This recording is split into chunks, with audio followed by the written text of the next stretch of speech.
Oscillations and simple harmonic motion. The term simple harmonic motion is, of course, a false term because harmonic motion is actually really complicated. And to say we're doing simple harmonic motion is kind of crazy, but oscillations are anytime there's a perturbation or a motion of an object that's repeating over and over and over again. For that to be simple harmonic motion, for instance, if I just bounce my computer mouse back and forth like this, I can say I'm oscillating it. But that just means that something's going back and forth. For it to be simple harmonic motion, it has to meet a very, very special criteria. And that special criteria is what I've got listed down here below. It has to have a constant period. So the time it takes for the back and forth motion, or to and fro as it's sometimes called by fancy pantses out there, it has to be constant. So if it takes 1 second to go back and forth, it has to always be 1 second. But more specifically, this characteristic has to be met as well, that the acceleration of the object is a negative multiple of the position of the object, where that multiple is just some constant, b in this case. So if the position of an object is positive 5, and b, let's just say b is 1 for the sake of argument, then the acceleration would be negative 5. The idea is that if something is going to be in a position, sorry, I gotta get my pen working here. If this is x equals 0, if an object is over here at some position, it's going to have an acceleration trying to pull it back towards its 0 point. It always wants to go back to its 0 point. And as we'll see, that means that springs are an amazing simple harmonic motion example, because springs have a restoring force that tries to pull them back towards their equilibrium. So this characteristic right here, that acceleration is is negatively proportional to position, is a key criteria for simple harmonic motion, but it means that the thing just bounces back and forth. It oscillates. So another way that we can refer to simple harmonic motion that immediately gets into the not so simple is by replacing acceleration with the second derivative of the position function, and then coming up with what the b value actually needs to be in simple harmonic motion. If I've got the position and I want to turn it into an acceleration, I need to take the meters and turn it into meters per second squared.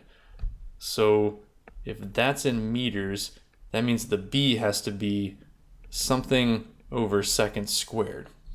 And we don't really have anything that's something over seconds squared as a standard unit, but frequency, angular frequency, is in radians per second. So if we square it, we'll get something per second squared. So simple harmonic motion can be more or less simply written as the second derivative of the position function is the negative multiple of position, where that multiple is omega squared. This is what we would call a second order differential equation. Not simple. Okay, second order differential equations are hard and complicated to work with, but in this case, because of the way the equation's set up, there's actually a really, really nice solution. And when we were working in class on an activity where we were taking the spring and having it bounce up and down and using a motion detector to try to model the motion, we saw that the motion was very sinusoidal. When we graphed the position of the object as time went by, we ended up getting something that approximated a sine wave. I'll kind of draw it here with my mouse. That's a terrible representation, but this is what the position was as time went by. And we could do some modeling with that, and we came up with some concepts that we'll cut back to in a minute. But it had to be sinusoidal. Well, if we're going to do simple harmonic motion, is there a function for position of an object that when you take its second derivative, you get a multiple of itself? Yeah. It's a sinusoidal function. So the position of a simple harmonic motion oscillator is just going to be the cosine function. Now in the AP exam equation sheet, they say the amplitude multiplied by cosine of omega t plus another term. We never use the other term in there, so don't worry about it. But in this case, a cosine graph. If you give an object an initial displacement, it starts off at time 0 at a position other than 0. As time goes by, it's going to oscillate up and down. It's a cosine graph. It's perfect. So here, x is going to represent the position of an object. A is going to be the amplitude, or sometimes it's called x max or x sub 0. It's measured in meters. And omega is going to be the angular frequency. Now you might be looking at this and saying, well, gee, that looks kind of complicated and different from what I'm used to. Why are we doing angular frequency in here? Well, inside of a cosine or a sine, you need to either have radians or degrees. You're supposed to have an angle in there. You're supposed to have technically a unitless thing, but you're supposed to have radians or degrees that go into there. And since the oscillator is going back and forth with some period, we can calculate what the frequency should be, but that's in per seconds. That's radians per second. If we take omega and we multiply it by t, we're just getting theta. That's our old rotational motion dynamics problems. Theta is equal to omega times t. If you're moving at a constant angular velocity, after some time, you're going to be at some position. Well, we need to put a theta in there, so there's an omega t in there. Now, in terms of the other formulas, what we would get here, if we were to try to figure out what the velocity of an oscillator is or the acceleration, we're just taking the derivative of a cosine graph. So the derivative with respect to time of a cosine omega t. Apply a little, well, it's not really even chain rule here. Sorry, let me get my mouse out of the way. We would have a times negative sine omega t, but we'd have to also multiply by the sine. I guess we do chain rule there, right? You gotta do the derivative of what's inside. So cosine, take the derivative, you get negative sine, but you gotta do the derivative of what's inside. So for this, we would have negative omega times a times sine omega t. That'd be a graph of the velocity. And on next slide, I've got a little situation to show why this graph should make sense as well. For acceleration, we take a derivative of the velocity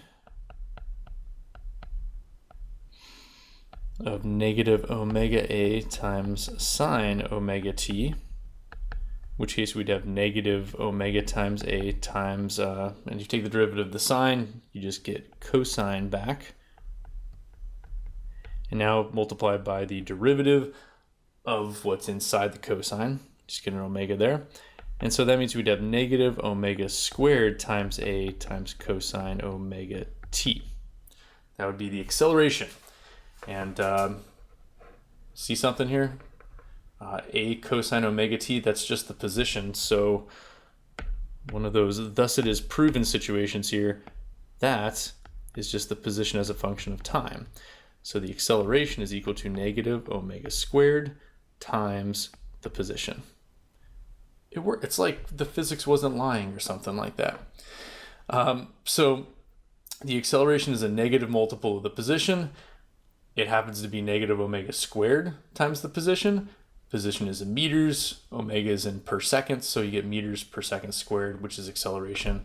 Everybody's happy. I'll draw a little smiley face. But this is all analytical stuff. What's important is that when you set something into oscillatory motion, the graph of position looks like a cosine graph. That should not be crazy.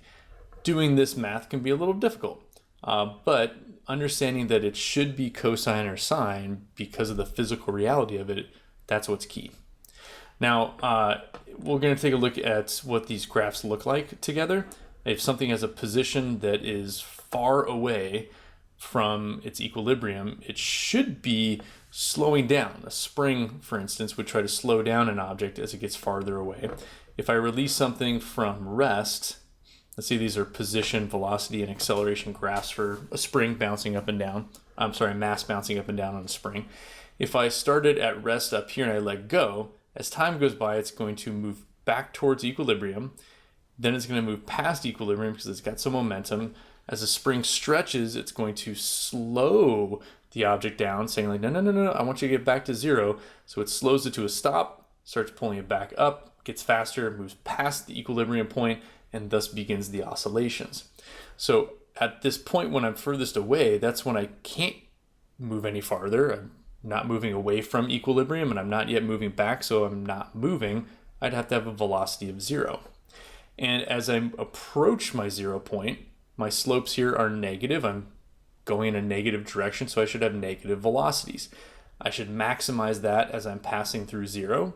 I've been pulled on for as long as I can. Now I'm going to have resistance against me, so I'm going my fastest in the negative direction, and the cycle repeats itself.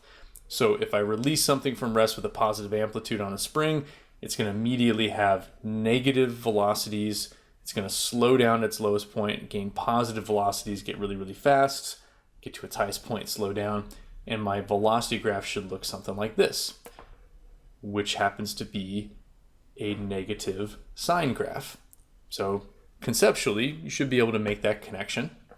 And then if you follow from the velocity graph and see how it changes, I've got a negative slope here, which means I should have a negative acceleration, and on you end up with a negative cosine graph for the acceleration. And I've got a little grid here to sort of just kind of like help out with the ideas of maxes and mins in terms of values. When the position of an object that's undergoing oscillations is maximized, it's at position A or negative A. When it's at position, whatever its minimum position is from equilibrium, that would be 0. It's at equilibrium. But the velocity would be minimized, or 0, when the position is maximized, and alternately through there for the accelerations and the velocities. Here we're saying the min value would be 0. We're going to take a pause there. It's been about 12 minutes of rambling, and we'll take a look at springs and pendulums independently and how they get their equations for period. But hopefully this is helpful.